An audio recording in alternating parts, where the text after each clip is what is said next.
శివ, వీరమతి, వస్త్ర, సువస్త్ర, గౌరీ, కంపన, హిరణ్వతి, వర, వీరకర, పంచమి, మహానది, రథచిత్ర, జ్యోతిరథ, విశ్వామిత్ర, కపింజల, ఉపేంద్ర, బహుళ అనేవి కూడా ఉన్నాయి.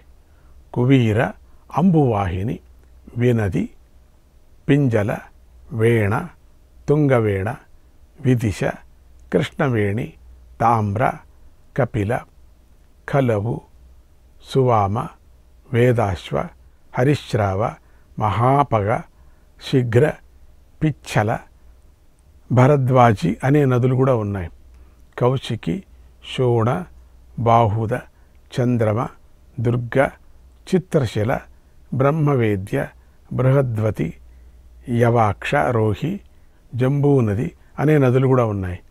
సునస, తమస, దాసి, వస, వారణాసి, నీల, ఘృతవతి, పర్ణాశ, మానవి, వృషభ, బ్రహ్మవేద్య, బృహవద్ధిని ఇంకా ఎన్నో పెద్ద నదులు కూడా ఉన్నాయి.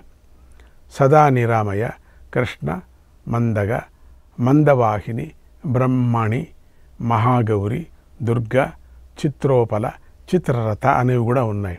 మంజుల, వాహిని, మందాకిని, వైతరిణి, కోశ, శుక్తిమతి, అనంగ, వృష, లోహిత్య, కరోతోయ, వృషక, కుమారి, ఋషికుల్య, మరీష, సరస్వతి, సర్వ, సుపుణ్య, గంగా అనే ఇన్ని నదులు భారతవర్షంలో ఉన్నాయి. ఈ నదులన్నీ తల్లులు వంటివి, మహాఫలాన్ని ఇస్తాయి. ఇంకా వందల కొద్దీ వేల కొద్దీ నదులు ప్రజలకు తెలియకుండా అపరిచితంగా ఉన్నాయి. నాకు గుర్తున్నంత వరకు ఈ నదులను నీకు చెప్పాను. ఇక భారతవర్షంలోని దేశాలను చెబుతున్నాను విను.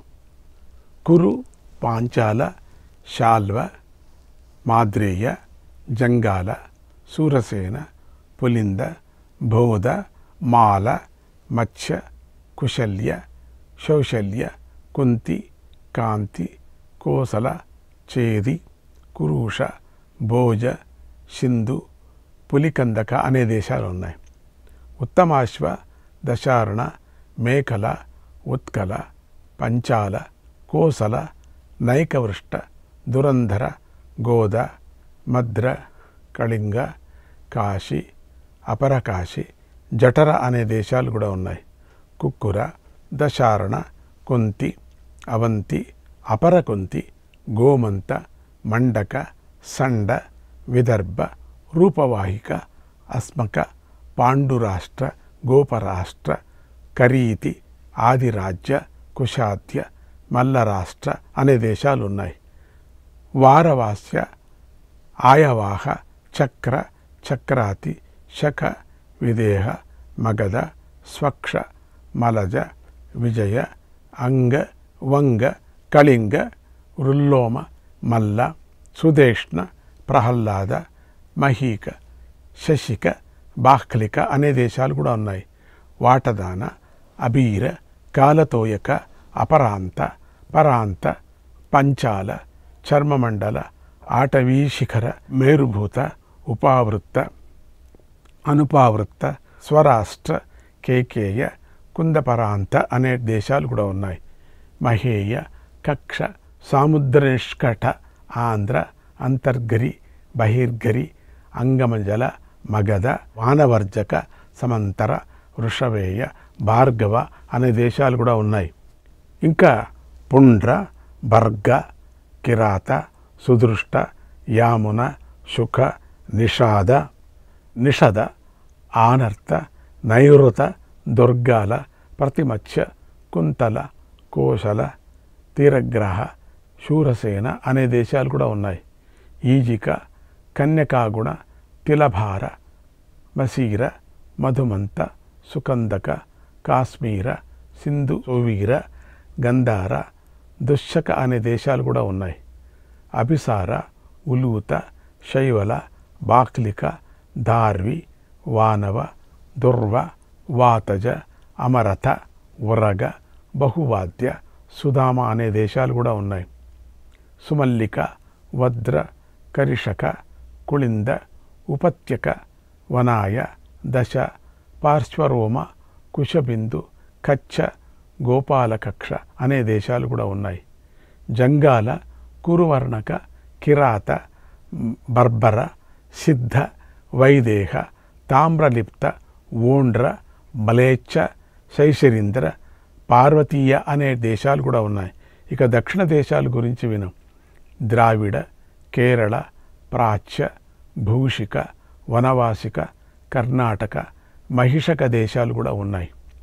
వికల్ప, మూషక, ఝిల్లిక, కుంతల, సౌహృద, నభకానన, కోకుట్టక, చోళ, కుంకణ, మాలవ, నర, సుమంగ, కరక, కుకర, అంగార, మరీష, ధ్వజిని దేశాలు ఉన్నాయి. ఉత్సవ సంకేత, త్రిగర్త, సల్వశేని, వ్యూక, కోకబక, ప్రోష్ట, సమవేగవశ, వింధ్య, చుళిక, పుళింద, వల్కల, మాలవ, బల్లవ, అపరబల్లవ, కుళింద, కాలద అనే దేశాలు కూడా ఉన్నాయి. కుండల, కరట, మూషక, స్తనబాల, సమీప, ఘట, సృంజయ, హఠిద, పాశీవాట, తనయ, సునయ, ఋషిక, విధవ, కాక, తంగణ, పరతంగణ దేశాలు ఉన్నాయి. ఈ భరతవర్షంలో ఉత్తర అపర మ్లేచ్ఛ, యవ్వన, చీను, కాంబోజులు మొదలైన మ్లేచ్ఛ జాతులు కూడా ఉన్నాయి. సకృద్రహ, కులత్త, హూణ, పారిశీక, రమణ, చీన, దశ మూలిక దేశాలు ఉన్నాయి.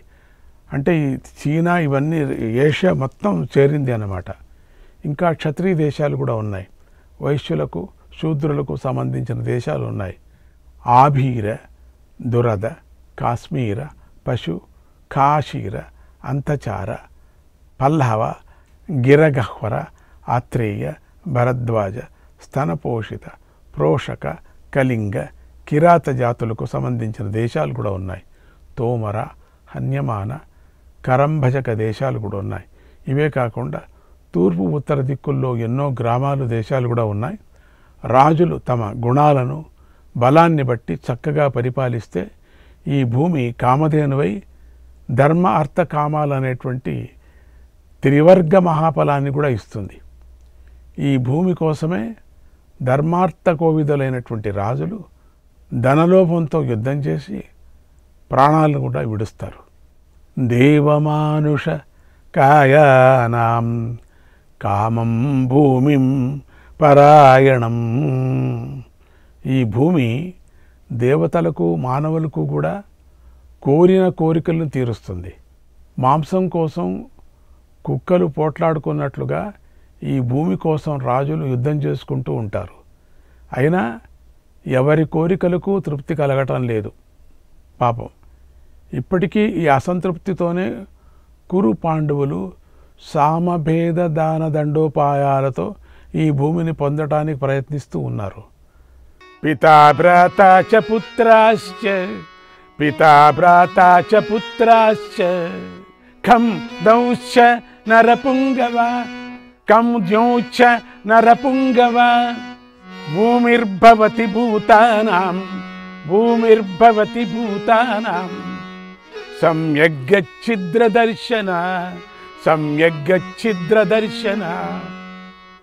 ఈ భూమి యొక్క నిజస్వరూపం తెలిస్తే ఇది పరమాత్మ స్వరూపం అని అర్థమవుతుంది.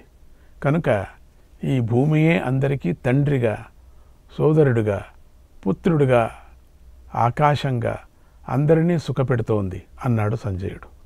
కనుక ఈ భూమిని బాధించకూడదు, తల్లిలాగా తండ్రిలాగా గౌరవించాలి.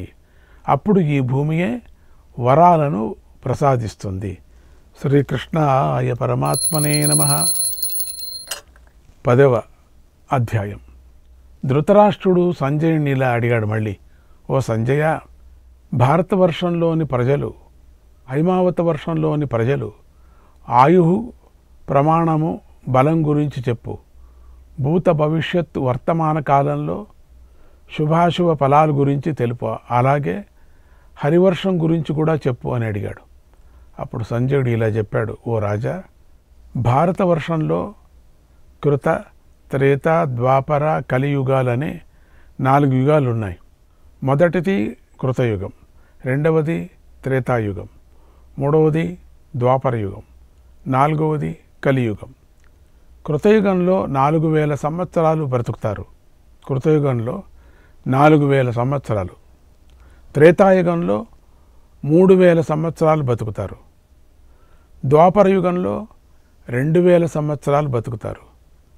కలియుగంలో మాత్రం ఇంతకాలం బ్రతుకుతారు అని చెప్పలేం. కొంతమంది గర్భంలో చనిపోతారు, మరికొంతమంది పుట్టగానే చనిపోతారు. కృతయుగంలో బలవంతులు, సత్యగుణం గలవారు, తెలివైన వారు పుట్టారు కూడా. వారు 100ల వేలలో సంతానం పొందుతారు. పుట్టిన వారంతా ధనవంతులై ఉంటారు, అందంగా ఉంటారు, ఎంతోమంది తపోధనులుగా పుడతారు. త్రేతాయుగంలో చక్కని ఉత్సాహం కలవారు, మహాత్ములు, ధర్మాత్ములు, సత్యవాదులు పుడతారు. వరాలు పొందదగిన యుద్ధవీరులు, చక్రవర్తులైన రాజులు పుడతారు. వారు చక్కని శరీర సౌష్ఠవం కలిగి ఉంటారు. వారు చూడముచ్చటగా ఉంటారు. వారు విలువిద్యలో నిపుణులై ఉంటారు. ద్వాపరంలో అన్ని వర్ణాల వారు పుడతారు. ఎప్పుడు వారు ఉత్సాహంతోనూ పరాక్రమంతోనూ ఒకరినొకరు జయించాలని అనేటువంటి కోరికతో ప్రవర్తిస్తూ ఉంటారు. ఓ రాజా, ఇక కలియుగంలో అల్పతేజస్సు కలవారు, కోపం గలవారు, లుబ్ధులు, అసత్యం పలికేవారు పుడతారు. అందరూ మోసం చేసేవారు ఒకరికొకరు పుడతారు. ఈర్ష్య, మానస్తథా క్రోధః, మాయాసూయ తథైవ చ, మాయాసూయ తథైవ చ. తిష్యే భవతి భూతానాం, తిష్యే భవతి భూతానాం. రాగో లోభశ్చ భారత, రాగో లోభశ్చ భారత. కలియుగంలో ప్రాణులకు ఈర్ష్య, అభిమానం, క్రోధం, మాయ, అసూయ, రాగం, లోభం అనే దోషాలు ఉంటాయి. ఓ రాజా, మన ద్వాపరయుగంలో సద్గుణాలు తక్కువగా ఉంటాయి. దీనిని గ్రహించు. భారతవర్షం కంటే హైమత వర్షంలోనూ, దానికంటే హరివర్షంలోనూ సద్గుణాలు ఎక్కువగా ఉంటాయి, తెలుసుకో అన్నాడు సంజయుడు. శ్రీకృష్ణాయ పరమాత్మనే నమః. 11వ అధ్యాయం. శాక ద్వీపవర్ణన. ధృతరాష్ట్రుడు సంజయుని ఇలా అడిగాడు. ఓ సంజయ, జంబూఖండం గురించి చెప్పావు కదా, ఇప్పుడు దాని వైశాల్యము, కొలతల గురించి చెప్పు. సముద్ర పరిమాణం ఎంత ఉంటుందో స్పష్టంగా చెప్పు. అలాగే శాఖాద్వీపం, కుశద్వీపాల గురించి కూడా చెప్పు. ఓ సంజయ, శాల్మలి ద్వీపం, క్రౌంచ ద్వీపం గురించి, సూర్యచంద్రులు, రాహు గురించి కూడా చెప్పు అని అడిగాడు. అప్పుడు సంజయుడు ఇలా చెప్పాడు. ఓ రాజా, ప్రపంచంలో చాలా ద్వీపాలు ఉన్నాయి. ఇప్పుడు నీకు సప్తద్వీపాల గురించి, చంద్ర సూర్యుల గురించి, రాహు గురించి చెబుతున్నాను విను. జంబూద్వీపం వైశాల్యం 18,600 యోజనాలు ఉంటుంది. జంబూద్వీపం చుట్టూ లవణ సముద్రం ఉంది. దాని వైశాల్యం జంబూద్వీపం కంటే రెట్టింపుగా ఉంది. ఆ సముద్ర తీరంలో ఎన్నో ప్రదేశాలు ఉన్నాయి. నానా విధాల పగడాలు, ఎన్నో మణులు కూడా ఉన్నాయి. ఆ లవణ సముద్రంలో ఎన్నో ధాతువులతో కూడినటువంటి పర్వతాలు ఉన్నాయి. ఆ సముద్రం సిద్ధులు, చారుణులతో నిండి భూమి చుట్టూ ఉంది. ఇక శాఖాద్వీపం గురించి యథాతథంగా చెబుతున్నాను, జాగ్రత్తగా విను. శాఖాద్వీపం జంబూద్వీపానికి రెట్టింపు వైశాల్యం కలిగి ఉంది. చుట్టూ ఉన్న సాగరం కూడా అలాగే రెట్టింపు ఉంది. శాఖాద్వీపం చుట్టూరా ఉన్న సముద్రానికి క్షీరసాగరం అని పేరు. అక్కడ నగరాలు, గ్రామాలు ఎంతో పుణ్య ప్రదేశమై అక్కడ ప్రజలు చనిపోరు, ఎప్పుడు అట్లా ఉంటారు. కరువు కాటకాలు ఏర్పడవు. అక్కడ అందరూ ఓర్పు, తేజస్సు కలిగి ఉంటారు. ఇవి శాఖాద్వీపంలోని విశేషాలు. ఇంకేమి చెప్పమంటావు అడుగు, చెప్తానన్నాడు. అప్పుడు ధృతరాష్ట్రుడు, సంజయ, శాఖాద్వీపం గురించి సంక్షిప్తంగా చెప్పావు, దాన్ని ఇంకా విస్తారంగా చెప్పు అని అడిగాడు. అప్పుడు సంజయుడు ఇలా చెప్పాడు. ఓ రాజా, శాఖాద్వీపంలోని 7 పర్వతాలు, మణిమయాలు, అక్కడ గల సముద్రాలు, నదుల పేర్లు చెబుతాను విను. ఆ పర్వతాలన్నీ గుణవంతాలు, పుణ్యప్రదాలు అయి ఉన్నాయి. అందులో మొదటిది మేరు పర్వతం. దానిని దేవతలు, ఋషులు, గంధర్వులు సేవిస్తూ ఉంటారు. రెండవది మలయ పర్వతం. అది తూర్పు నుండి పడమర వరకు వ్యాపించి ఉంటుంది. దాని నుండి మేఘాలు పుట్టి అన్ని దిక్కులకు వ్యాపించి వర్షిస్తూ ఉంటాయి. ఆ మలయ పర్వతానికి అవతల జలధార అనేటువంటి పర్వతం ఉంది. అక్కడ నుండే ఇంద్రుడు ఎప్పుడూ ఉత్తమమైనటువంటి జలాన్ని గ్రహిస్తూ ఉంటాడు. దాని నుండే వర్షాకాలంలో వర్షం కురుస్తుంది. ఈ శాఖాద్వీపంలోనే ఎత్తైన రైవతక పర్వతం ఉన్నది. అక్కడ ఆకాశంలో రేవతి నక్షత్రాన్ని బ్రహ్మదేవుడు శాశ్వతంగా ప్రతిష్ఠించాడు. ఆ పర్వతానికి ఉత్తరంగా శ్యామము అనే పర్వతం ఉంది. ఆ శ్యామ పర్వతం తొలకరి మేఘం యొక్క కాంతితో కనిపిస్తూ ఉంటుంది. అక్కడ ప్రజలు నల్లగాను ఎత్తుగాను ఉంటారు, ప్రకాశిస్తూ ఉంటారు అన్నాడు. అప్పుడు ధృతరాష్ట్రుడు ఇలా అడిగాడు, ఓ సంజయ, అక్కడి ప్రజలు ఎందుకని నల్లగా ఉంటారు అని అడిగాడు. అప్పుడు సంజయుడు ఇలా చెప్పాడు, ఓ రాజా, అన్ని ద్వీపాల్లోనూ తెలుపు, నలుపు వర్ణాల మిశ్రమ వర్ణం కనిపిస్తూ ఉంటుంది. ఈ ద్వీపము శ్యామవర్ణం కావటానికి, అక్కడి ప్రజలు శ్యామవర్ణం కలిగి ఉండటానికి గల కారణాన్ని చెబుతున్నాను విను. ఆస్తే త్రిభగవాన్ కృష్ణ తత్కాంత్యా శ్యామతాం గతః. ఈ ద్వీపంలో భగవంతుడైన కృష్ణుడు ఉంటాడు. కృష్ణుడి కాంతితో ఈ ద్వీపంలోని వారు కూడా శ్యామవర్ణాన్ని పొందారు. దీని తర్వాత దుర్గమ పర్వతం ఉంది. దాని తర్వాత కేసర పర్వతం ఉంది. అక్కడి నుండి వీచే గాలి కేసర సుగంధంతో నిండి ఉంటుంది. ఈ పర్వతాల విస్తారం ఒకదానికంటే ఒకటి రెట్టింపుగా ఉంటుంది. అంటే ప్రపంచం మొత్తమే చెప్పేస్తున్నాడు స్వామి, భూగోళం మొత్తం. ఈ పర్వతాల దగ్గర 7 వర్షాలు ఉన్నాయని పండితులు చెప్తారు. ఓ మహారాజా, మేరు పర్వతానికి సమీపంలో మహాకాశ వర్షం ఉంది. మలయ పర్వతానికి దగ్గర కుముదోత్తర వర్షం ఉంది. జలధార పర్వతానికి సమీపంలో సుకుమార వర్షం ఉంది. రైవతక పర్వతం దగ్గర కుమార వర్షం, శ్యామగిరి దగ్గర మణికాంచన వర్షం ఉన్నాయి. కేసర పర్వతం దగ్గర మోదక వర్షం ఉంది.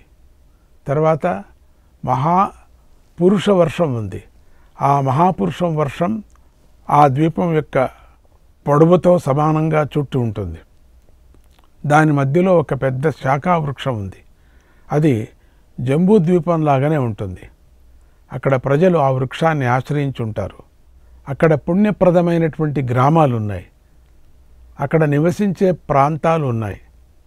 అక్కడి వారు శివుణ్ణి పూజిస్తూ ఉంటారు. అక్కడికి సుప్రసిద్ధులైనటువంటి సిద్ధులు, చారణులు, దేవతలు వెళుతూ ఉంటారు. 4 వర్ణాల వారు అక్కడ ధర్మంగా జీవిస్తూ ఉంటారు. తమ తమ కర్మలను ఆచరిస్తూ ఉంటారు. అక్కడ దొంగ అనేవాడు లేడు. అక్కడికి వారికి ముసలితనము, చావు లేదు. వర్షాకాలంలో నదులు పెరిగినట్టుగా అక్కడి ప్రజలు వృద్ధి చెందుతూ ఉంటారు. నదులన్నీ పుణ్యజలాలతో నిండి ఉంటాయి. అక్కడ గంగా నది ఎన్నో విధాలుగా ప్రవహిస్తూ ఉంటుంది. ఆ ద్వీపంలో సుకుమారి, కుమారి, సీతాసి, వేణిక, మహానది, మణిజల, చక్షుర్వర్ధినిక మొదలైనటువంటి నదులు ప్రవహిస్తూ ఉంటాయి. అలాంటి లక్షల నదుల నుండి ఇంద్రుడు నీటిని గ్రహించి వర్షాన్ని కురిపిస్తాడు. ఆ నదుల సంఖ్యను, పేర్లను చెప్పలేం. ఆ నదులన్నీ పుణ్యప్రదాలు. శ్రీకృష్ణాయ పరమాత్మనే నమః.